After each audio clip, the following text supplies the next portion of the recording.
کیا فرمایا اللہ نے؟ وَمَنْ أَحْيَاهَا فَكَأَنَّمَا أَحْيَا النَّاسَ جَمِيعًا، کہ جو کیا کرتا ہے، ایک انسان کی جان بچاتا ہے وہ پوری انسانیت کی جان کو بچاتا ہے، اور جو ایک کو قتل کرتا ہے گویا اس نے پوری انسانیت کو قتل کر دیا۔ انسان کی زندگی بیت اللہ سے بھی عام ہے، اور آج کا مسلمان کو قتل کرتا ہے، اور قتل کرنے کے بعد وہ کیا کرتا ہے؟ ایک خوشی محسوس کرتا ہے کہ میں نے مسلمان کو قتل کر دیا۔ آج جاؤ نا کشمیر کے حالات دیکھو، جاؤ ان سے پوچھو ان پر کیسے ظلم ڈھایا گیا، ان کے پرامن احتجاج کو روکنے کے لیے ان کو کیسے دیوار سے چپکایا گیا۔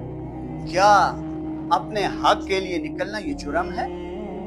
کیا اپنے جائز مطالبات اپنی ریاست کے سامنے، حکومت کے